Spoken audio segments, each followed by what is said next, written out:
Greetings, Japan fans. In today's show, we are looking at going back to the workplace after COVID-19.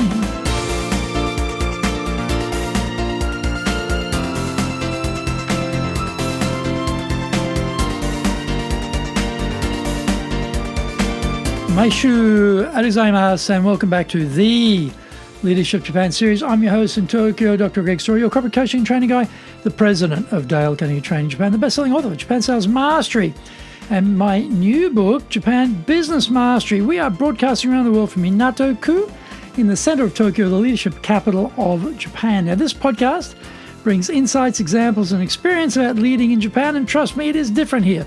If you have feedback on the show or have preferences about potential future topics, then leave us your comments. Don't forget to rate, review, subscribe, and share this podcast. Our daily lineup on iTunes looks like this. Monday's the Cutting Edge Japan Business Show. Tuesday, the Presentation Japan series. Wednesday, the Sales Japan series. Thursday, the Leadership Japan series.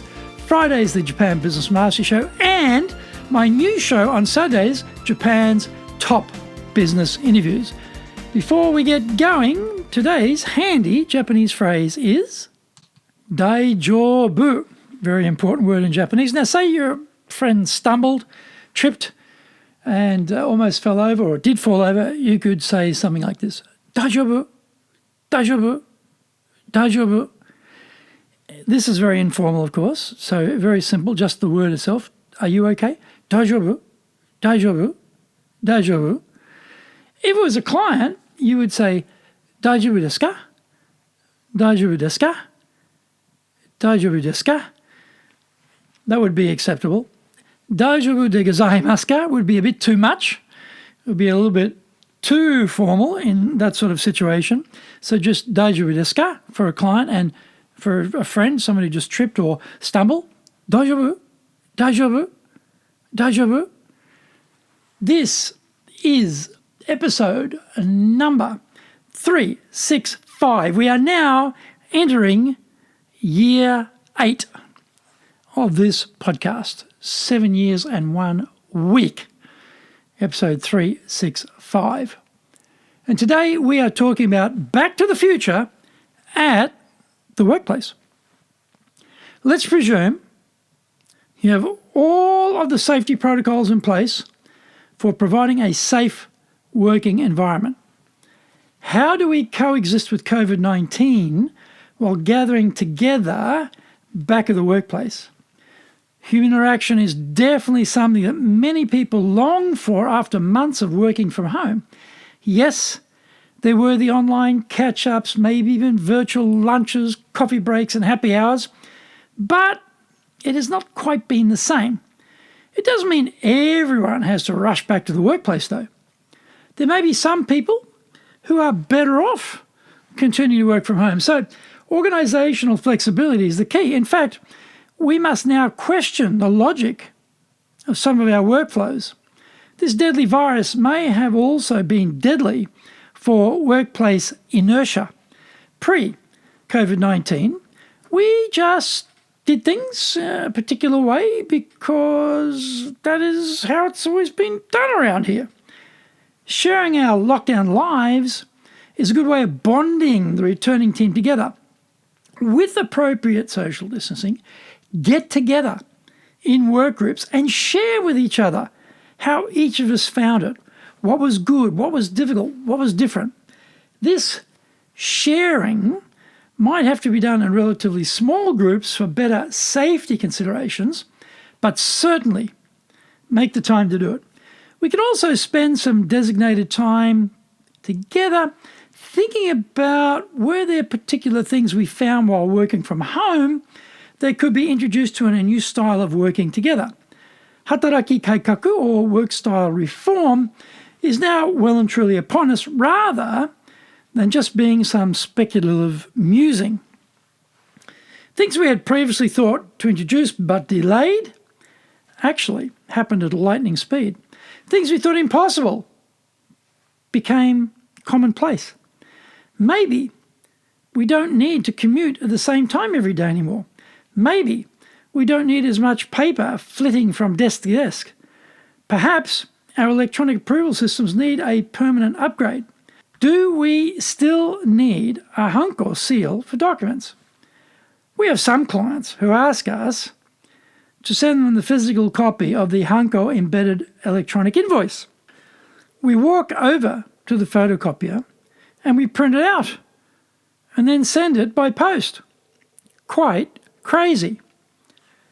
Find out more. We come back from the break.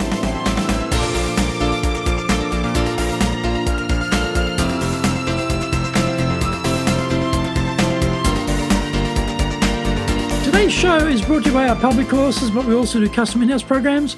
We do these online, we do them in the classroom, we do them in English, we do them in Japanese. Today's show is sponsored by, on July 2nd, online program, Transferring Attitudes and Actions. On July 3rd, also online, Virtual Meetings That Engage. And on July 4th, in the classroom, the 12-week-long Dale Carnegie course. Our website has all the details. Go to enjapan.dalecarnegie.com. You can email me at greg.story@dalecarnegie.com. If you like learning watching videos, we've got over 960 at Japan Dale Carnegie TV on YouTube. We're releasing 3 TV shows every week on YouTube. The Cutting Edge Japan Business Show, that's the premier business show on business in Japan, comes out every Monday. Fridays we have the Japan Business Mastery Show, and now on Saturdays I'm releasing Japan's top business interviews, where I interview top leaders from small, medium enterprises right the way through to corporate captains of industry on leading in Japan. Get my book, Japan Sales Mastery, that's the Bible for selling in Japan, and my new book on how to master business in Japan, cunningly titled Japan Business Mastery.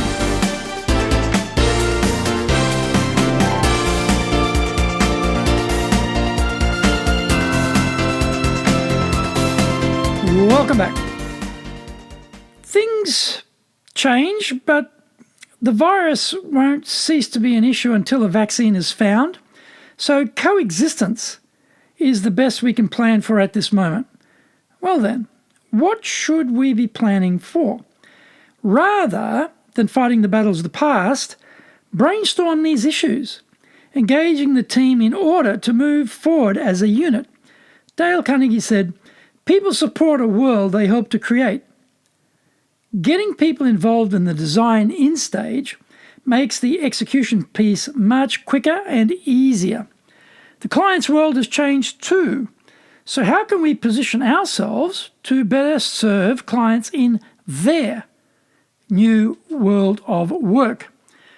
While everyone was sitting at home in isolation, the boss was forced to become a micromanager, constantly checking on projects and shepherding overall coordination.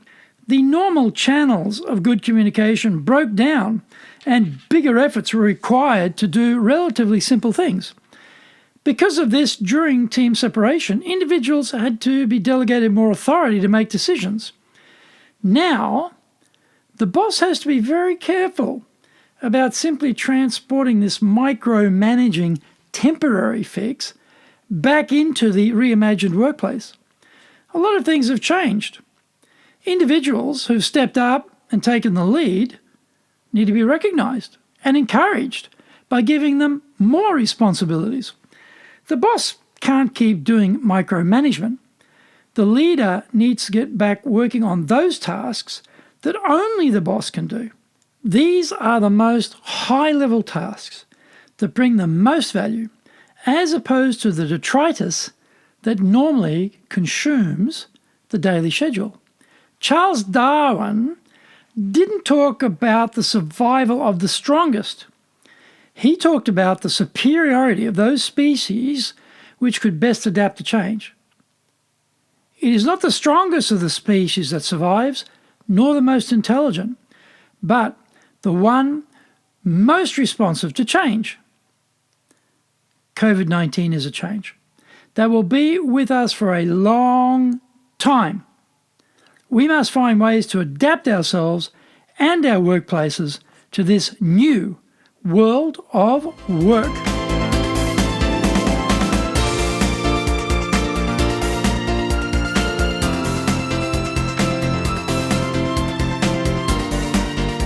Thank you for joining the Leadership Japan series. If you found the program useful, and tell your family, friends and colleagues, don't forget to rate, review, subscribe, share this podcast. You can contact me at greg.story@dalecarnegie.com. Check out our website, enjapan.dalecarnegie.com. Until the next episode, take what you thought valuable, put it into action, because idea application is what makes winners winners. So be one of them. Remember, I'm your corporate coaching and training guy here in Japan, ready to help you survive and hopefully grow your business.